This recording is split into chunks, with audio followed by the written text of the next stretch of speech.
எங்க அப்பா தான் அடிக்கடி ஒரு பழமொழி சொல்லும், உரலுக்கு ஒரு பக்கம் இடி, மத்தளத்துக்கு 2 பக்கம் இடி, மாட்டினவனு முடிஞ்ச வரைக்கும் அடிங்கும். அந்த மாதிரி நீ நல்லா இருக்கணுங்கிறத மட்டுமே நோக்கமா வச்சுக்கிட்டு உன்னைய வாழ்க்கையில முன்னுக்கு கொண்டு வரணும்னு நினைக்கிற ஆசிரியரை போட்டு பாடா படுத்தி நோகடிச்சு நொங்கெடுக்கிறாங்க பாருங்க நம்ம பசங்க. இவங்க கிட்ட மாட்டிக்கிட்டு முழிக்கிற வாத்தியார் தான் சார் ரொம்ப பாவப்பட்டவங்க. அதாவது எங்க பள்ளிக்கூடத்தில் ஸ்பெஷல் கிளாஸ்னு ஒன்று நடத்தினோம். எங்க பள்ளிக்கூடத்தில் ஸ்பெஷல் கிளாஸ்னு ஒன்று நடத்தினோம். சாயந்தரம் காலையிலேருந்து 4 மணி வரைக்கும் நடத்துறது தான் இவன் படிக்க மாட்டேங்கிறானே, ஸ்பெஷல் கிளாஸ்னு வச்சு ஸ்பெஷலாக நடத்தினாலாச்சும் படிப்பானானே.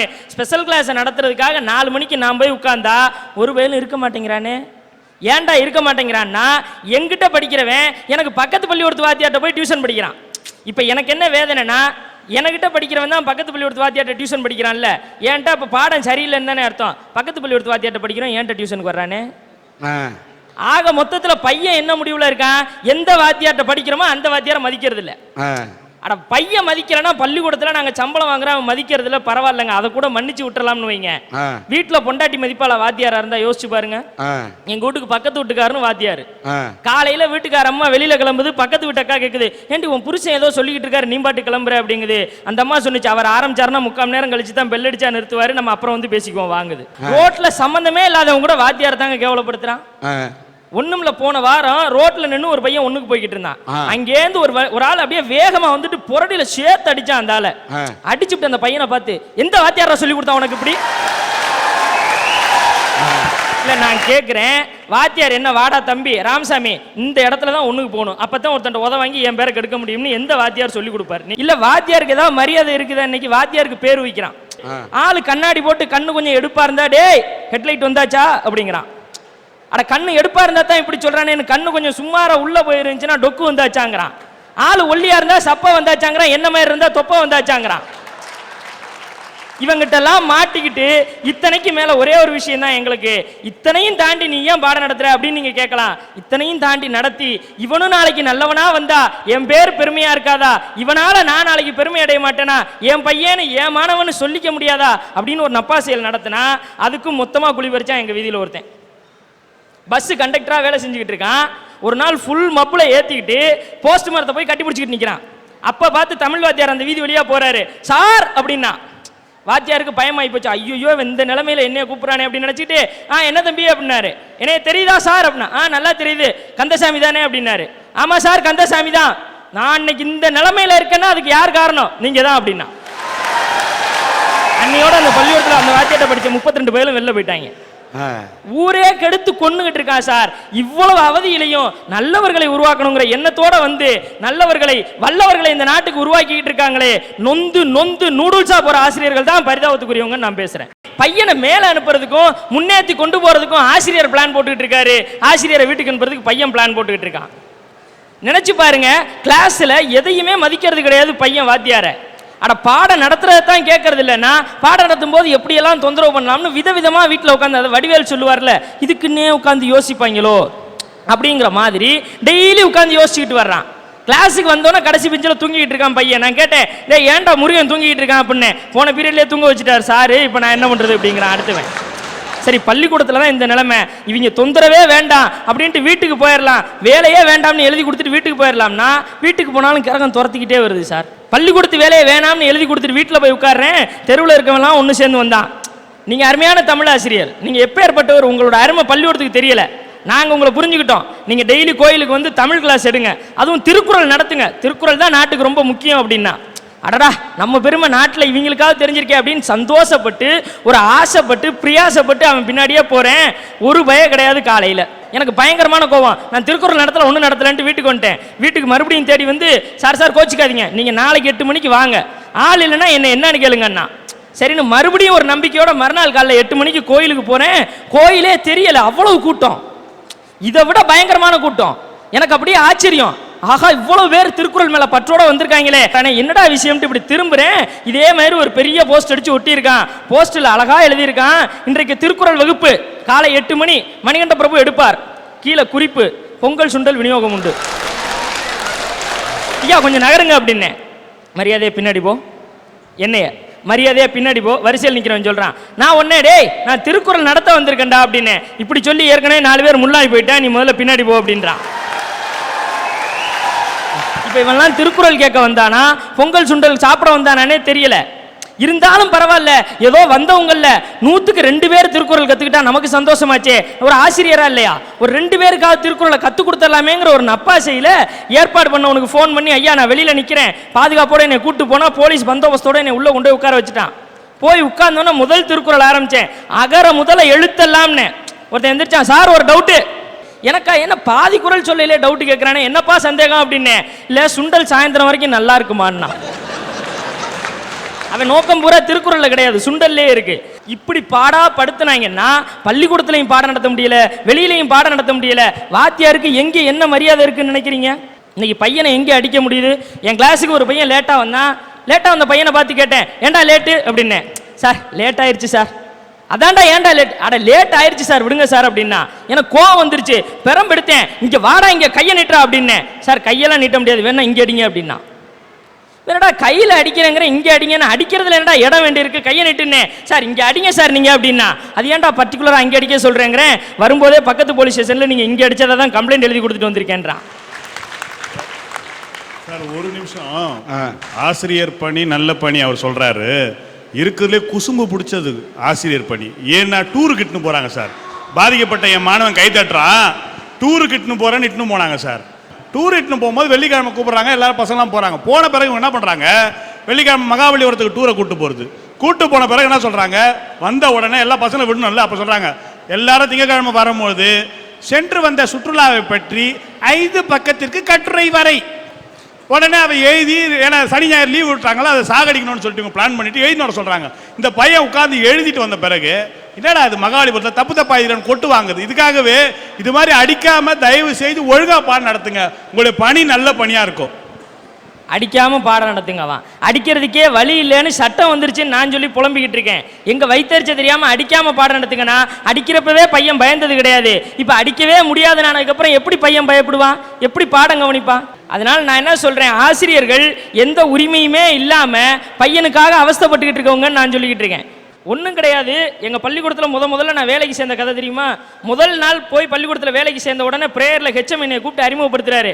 இவர் நம் பள்ளிக்கு புதிதாக வந்திருக்கும் தமிழாசிரியர், இவரை பற்றி இவரே சொல்லுவார் அப்படின்ட்டார். நான் மைக் எடுத்துக்கிட்டு, தம்பிகளா என்னை பார்த்து நீங்கள் பயப்பட வேண்டியதில்லை, நானும் உங்களை மாதிரியே இதே ஸ்கூலில் படித்தவன், இதே மாதிரி ட்ரௌசர் சட்டை போட்டு இதே மைண்டில் நின்றுட்டு இதே மாதிரி படித்து உங்கள் பள்ளிக்கூடத்துக்கு வாத்தியாராக வந்திருக்கேன். இதுலேருந்து என்ன தெரியுதுன்னு, இந்த பள்ளிக்கூடத்தில் படித்தா வேற எங்கேயும் நல்ல வேலை கிடைக்காதுன்னு தெரியுது.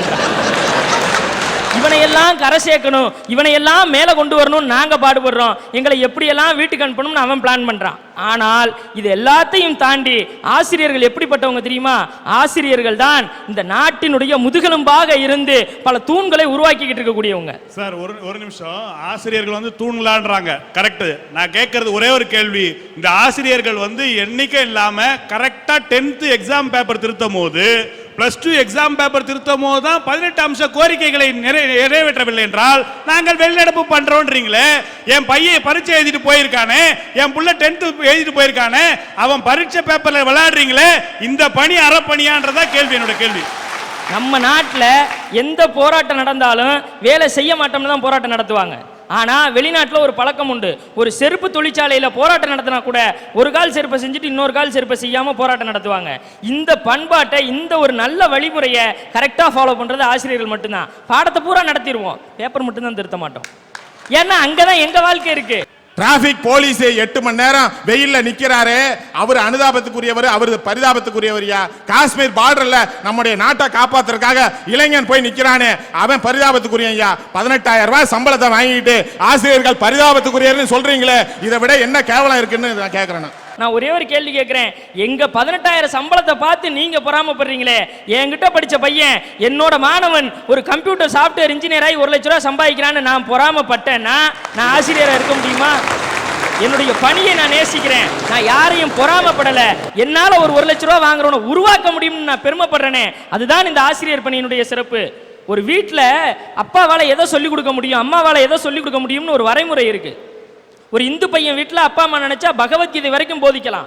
ஒரு கிறிஸ்துவ பையன் வீட்டில் அப்பா அம்மா நினைச்சா பைபிளை கூட போதிக்கலாம். ஒரு இஸ்லாமியன் வீட்டில் அப்பா அம்மா நினைச்சா குரானை கூட போதிக்கலாம். ஆனா ஒரு ஆசிரியர் நினைச்சா பைபிள், பகவத்கீதை, குரான் அத்தனையும் படிச்சு பாடம் கற்றுக் கொடுக்கலாம். அதுதான் ஆசிரியர் பணியினுடைய சிறப்பு.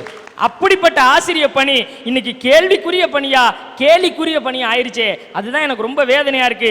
தயவு செஞ்சு ஆசிரியர்களை கேலி பண்ணாதீங்க, ஆசிரியர்களை புண்படுத்தாதீர்கள். அவர்களை புன்னகை செய்ய வைத்து பார்த்தால், அவர்கள் மட்டும் பரிதாபத்துக்குரியவர்களாக இல்லாமல் இருந்தால், உங்களை யாரும் பரிதாபமாக பார்க்க முடியாத நிலைமைக்கு உங்களை உயர்த்தி விடுவார்கள் என்பதை மட்டும் மனசுல வச்சுக்கோங்க. ஆசிரியர்கள் தான் இன்னைக்கு பரிதாபத்தில் இருக்காங்க. ஐயா, அன்னைக்கு நம்ம பொண்ணுங்கள்லாம் 5.5 அடி கூந்தல் 6 அடி கூந்தல் அள்ளி முடிஞ்சிருப்பாங்கய்யா.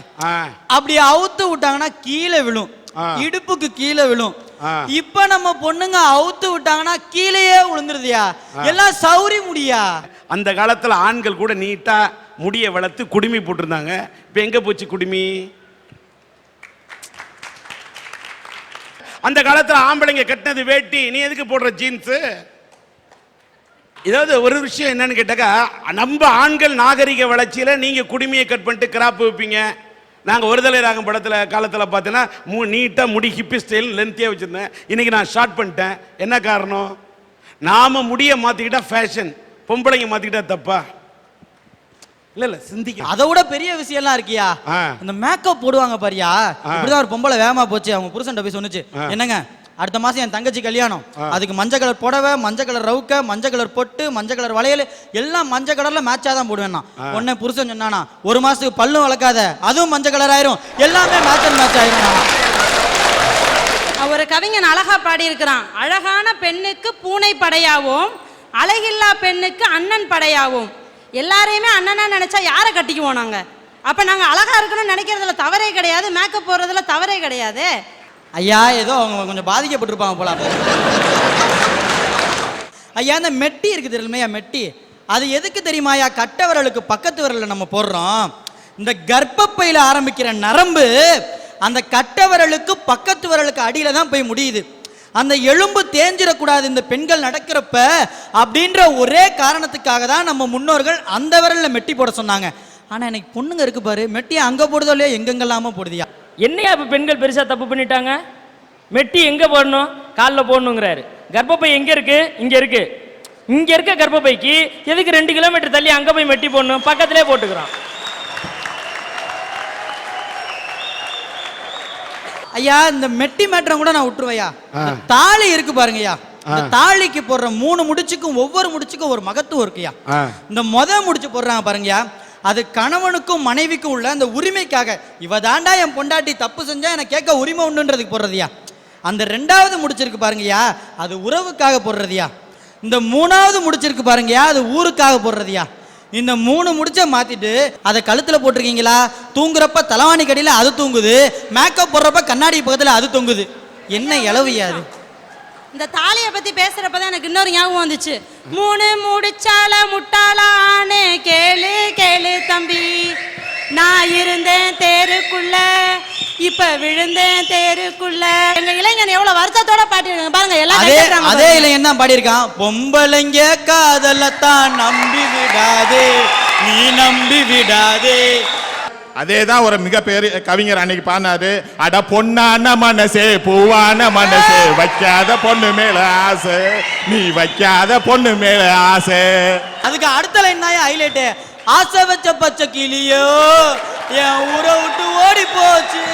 அதேதான் இன்னொரு கவிஞனும் பாட்டு பாடினா, சைட் அடிப்போம், தம் அடிப்போம், தண்ணியத்தான் கலந்து அடிப்போம், புக்ஸை மட்டும் எடுக்கவே மாட்டோம். அக்கா கரெக்டா இந்த பாட்டுலாம் தெரிஞ்சு வச்சிருக்காங்க. நல்ல நாகரிக டெவலப்மெண்ட். ரைட்டு. இது அரட்டை அரங்கமா பாட்டரங்கமா? நான் பொன்னான மனசே பூவான மனதே, வைக்காத சில பொண்ணு மேல ஆசைன்னு தான் ஐயா சொன்னேன். ஐயா, இந்தியா டுடே கருத்து கணிப்பு சொல்லுது, சென்ற வருடத்திலிருந்து இந்த வருடம் வரைக்கும் 133 சிசு கொலைகள் நடந்திருக்கு. அதுல 49 ஆண் குழந்தைகள், 84 பெண் குழந்தைகள். இதுக்கு 60% காரணம் பெண்களால தூக்கி எறியப்பட்ட குழந்தைகள் அந்த அறிக்கை சொல்லுதியா. காரணம் இன்னைக்கு நாகரீக மோகம். இப்படி நாகரீக மோகத்துல கற்பை வாங்கிட்டு குழந்தைய வாங்கிக்கிட்டு இந்த சொசைட்டில தனக்கு கெட்ட பேர் வந்துரும்ன்ற காரணத்துக்காக தூக்கி எறிஞ்சிட்டு ஒரு அவளை பெண்ணா நிக்கிறாளே சார், அவதான் சார் பரிதாபமானவன். நீங்க என்ன வேணாலும் நாகரிக முகத்துல மாறுங்க, ஆனா உங்க வாழ்க்கையை தொலைச்சிடாதீங்க அப்படின்னு தான் நாங்க சொல்ல வரோம். இப்படி நாகரீக மோகத்துல பண்பாட்டை தொலைச்சு நிக்கிறா பாருங்க சார் அந்த பொண்ணு. அவதான் சார் பரிதாபமானவ. நாகரிகத்தால் பெண்கள் எப்படி சீரழிகிறார் என்று ஒரு கருத்து சொன்னார். நாகரிகத்தால் அலைமோதி சில நாகரிக மோகத்தால் சீரழியும் பெண்கள் இருக்கின்றார்கள். என்னதான் நாகரிக மோகமெல்லாம் இருந்தாலும் அதில் எல்லாம் மனக்கட்டுப்பாடோடு இருந்தால் ஒரு பெண் வாழ்க்கையிலே வென்று காட்டலாம், நின்று காட்டலாம் என்பதற்கு எத்தனையோ பெண்கள் உதாரணம் இருக்கிறார்கள். அதிலே திருச்சியை சார்ந்த லட்சுமி பிரியா அவர் எந்த அளவுக்கு இந்த உலகத்திலே முன்னேறி இருக்கிறார் என்பதற்கு உதாரணமாக அவரை மேடை கிடைக்கின்றேன். வாங்க.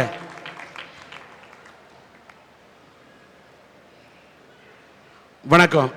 இந்த பெண் இன்றைக்கு மரைன் இன்ஜினியரிங் படித்து தமிழ்நாட்டிலேயே இன்னைக்கு மரைன் இன்ஜினியர் படிச்சுட்டு இன்றைக்கு ஆங்கிலோ ஈஸ்டர்ன் ஷிப்பிங் கம்பெனியில் இன்றைக்கு பணியாற்றி கொண்டிருக்கிறார். படிக்கின்ற காலத்திலே டைட்டானிக் படம் பார்த்திருக்கின்றார். டைட்டானிக் படம் பார்த்து விட்டு சிலருக்கு காதல் உணர்வு வரும். ஆனால் இந்த பெண்ணுக்கு கப்பல் மீது பணியாற்ற வேண்டும் என்ற தாளாத உணர்வு வந்திருக்கின்றது. அதனால் இவர் மரைன் இன்ஜினியரிங் படித்து இன்றைக்கு முதல் பெண்ணாக இன்றைக்கு பணியாற்றுகிறார். இப்படி பணியாற்ற தொடங்கி இன்றைக்கு அமெரிக்காவிலிருந்து தொடங்கி சீனா வரை அத்தனை கடலிலும் மிதந்து இந்த பெண், திருச்சியில் பிறந்த இந்த பெண் சாதனைக்குரிய பெண்ணாக இன்றைக்கு கடல் ராணியாக இவர் வளர்ந்து வந்து கொண்டிருக்கின்றார். இவர் சொல்லுகிறாரே நாகரிக மோகம், நாகரிக மோகம் என்று. எல்லா பெண்களுமே மாடர்ன் ட்ரெஸ் போட்டுட்டு போயிட்டாங்கன்னு சொல்ல முடியாது. சில பெண்கள் மாடர்ன் ட்ரெஸ் போடுறாங்கன்னா கல்லூரியில் படிக்கக்கூடிய பெண்கள் போடுகிறார்கள், சிலர் அரசு வேலையில் பணியாற்றக்கூடிய பெண்கள் போடுகிறார்கள். இன்றைக்கும் சேலையை விரும்பி அணியக்கூடிய பெண்கள், பாவடை தானி அணியக்கூடிய பெண்கள் நாட்டில் இருக்கிறார்கள். இது நம்ம நாட்டோட கலாச்சாரம். ஆடையில இல்ல சார், ஒரு பெண்ணுடைய கட்டுப்பாடு என்பது அடி மனதில் இருக்கிறது. இதுதான் உண்மை. அப்படிப்பட்ட ஒரு மனக்கட்டுப்பாடு இருந்த காரணத்தால் தான் இன்றைக்கு ஒரு மரைன் இன்ஜினியராக கப்பல்ல பணியாற்றக்கூடிய அத்தனை ஆண் அதிகாரிகளுக்கு மத்தியிலே இந்த பெண்ணாக ஒரு கடலில் மிதக்கும் அந்த கப்பலிலும் மிதந்து காட்டுவேன் என்று சாதனை படைத்த லட்சுமி பிரியாவை நான் மனதார பாராட்டுகிறேன். இந்தியாவிலே பார்த்தீங்கன்னா தமிழ்நாட்டு பெண்களுக்கு தான் கலாச்சாரம் வழியா ரொம்ப மதிப்பு. அதே போல் உலகத்துலேயும் பார்த்தீங்கன்னா இந்திய பெண்களுக்கு தனி மரியாதை உண்டு. அந்த மாதிரி ஒரு இடத்துல சேர்ந்துட்டு பெண்களுக்கு கலாச்சாரம் இல்லை, கலாச்சார மோகத்தில் போகிறாங்க அப்படின்னு சொல்கிறது ஒரு மிக தவறானது. ஒரு ரொம்ப லெஸ் பர்சன்டேஜ் வேணால் நம்ம அப்படி இருக்கிறாங்கன்னு சொல்ல முடிய, பெண்கள் வந்து ரொம்ப கஷ்டப்பட்டு வாழ்க்கையில் முன்னேறி அவங்கவுங்க மனசில் அவங்கவுங்களோட துறையில் பல நாடுகளில் தமிழ்நாட்டை சேர்ந்து இந்த தமிழ்நாட்டோட மண்ணோட கலாச்சாரம், அந்த பண்பாடு, அதெல்லாம் அவங்க எந்த ஊரில் இருக்காங்களோ அங்கே அவங்க வந்து அதெல்லாம் வாழ வச்சிட்டு இருக்காங்க. நம்ம அதெல்லாம் என்றைக்கும் மறக்கக்கூடாது. தேங்க்யூ. ஒரு பெண்ணை என்பது அந்த பெண் அணியக்கூடிய துணியை வைத்து முடிவு செய்யக்கூடாது, துணிவை வைத்து முடிவு செய்ய வேண்டும்.